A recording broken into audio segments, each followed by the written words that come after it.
All right, so some of you guys were asking about this lab and a little bit about what we're going to be doing this unit as well. So first things first, what we're talking about in a broad sense in this unit is what's known as taxonomy. It's basically the way that we organize life on Earth.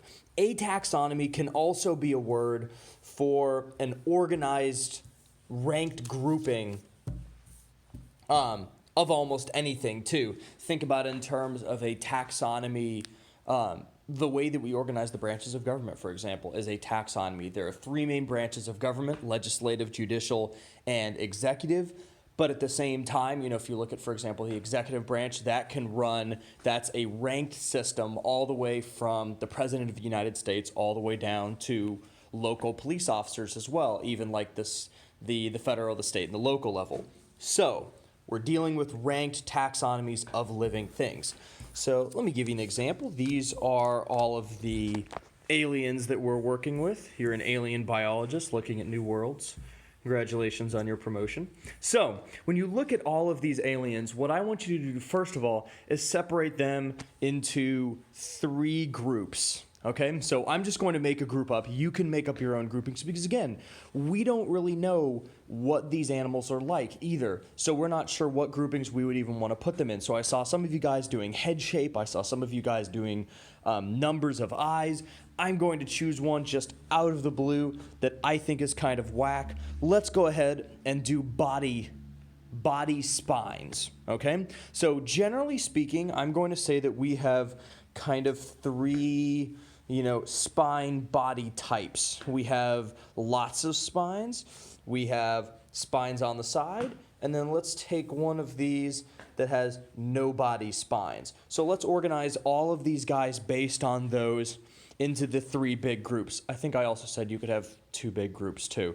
So either way. So let's do no spines. Let's do lots of body spines. And let's do just side body spines. Let's do that. Okay. So these are the three big groups. We have no spines right here. We have body spines. Oh boy. Hey Lori, if you're in the Okay. building, could you please stop by the office with your laptop real quick? Thank you. We still have announcements. And here is side body spines. So again, we have group 1, group 2, and group 3. Now, let's take group 1. I want you to organize these guys now into other smaller groups based on shared categories. All right? So, for example, you could do body shape. You could do head shape for a smaller grouping. You could even do number of eyes within this grouping as well. It's whatever you want to do. Now let me show a little bit about where you're going to be going and where a lot of those questions on the lab are going to organize. So let's run over here. I'm going to try not to make this too much like the Blair Witch Project. Let's take a really big grouping like animals, for example, all right? You have all sorts of animals. You might have insects, fish, birds, reptiles, mammals, animals that have hair and produce milk to feed their young. Now, again, these are really simplified categories, but these kind of work. Now let's break it down and let's look at, so in the big category of animals, you have different categories of animals. That's a ranked taxonomy. Let's go down one further and look at just the mammals. We're going to have other smaller groupings even within that, just like we did for the other groupings. So, let me give you an example of an actual ranked taxonomy in real life, okay? So in real life, all right, get out of here, chair. In real life, you're going to have what are known as these taxonomic ranks, okay? We have 7 of them. We've already talked about domains.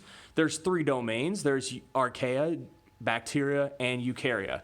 So under the ranking of domain, a smaller ranking is kingdom, then phylum, then class, then order, then family, and then finally you have genus and then species. And these 2 names are going to represent the scientific name. All right, and we'll talk about these later in more detail. So, for example, this is the scientific name of a cow or cattle, you know. So let's look at the taxonomic ranking or the taxonomy of a cow. So first of all, domain. The domain is going to be eukarya, okay? The biggest grouping that you could put a cow into is one where all cells have membrane-bound organelles. Let me back up a little bit. There we go. Now you're going to see the kingdom. The kingdom of a cow, the smaller grouping, is Animalia. Those are all animals. They're all multicellular eukaryotes because, again, they all fit into the grouping of eukarya, and they all eat food. That's an oversimplification, but just for our purposes, that's what we're going to do. Now, smaller grouping within the kingdom that a cow would fit into is the chordates, or phylum Chordata. That's going to be an animal with a nerve cord. Usually it's a spinal cord, but basically it's a line of nerves, usually encased in bone, and usually with an internal endoskeleton. Whoa, I'm learning a lot about focus here. So, class Mammalia, these are mammals, chordates of the produced hair. And again, each grouping is going to get smaller and smaller and smaller, just like we're going to do here, and just like you did with a really easy sense, these guys right here. So, try and shortify this video. Under mammals, the artiodactyls. These guys are even-toed ungulates. Now, there are odd-toed ungulates. An even-toed ungulate is basically, it has two toes, and then its hooves, or its toes, sit like this, all right? It rests evenly on both toes. These are usually a type of hoofed animal. So, the artiodactyls are the even-toed ungulates. Pigs, goats, camels, giraffes. I wrote camels twice. And little-known animal, the yada yada. Finally, then, you have family Bovidae. These guys are the bovids, or the bovine animals. These are animals like goats, sheep, and cattle. And then last but not least, you have the genus Bos, and then the species Taurus, all right? So there are other species within the Bos genus. That's the idea, all right? So we're going to talk about this ranked taxonomy, and you guys are working today, you're going to be working on year 2, where you add these aliens and try to figure out these aliens, putting them into this taxonomy that you see here, all right?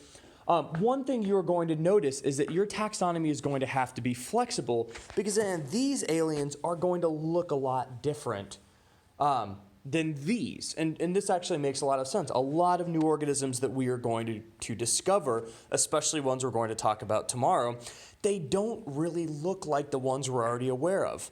Oftentimes, it's difficult slotting them in with a lot of these existing taxonomies that we have. So, all right then, that's it.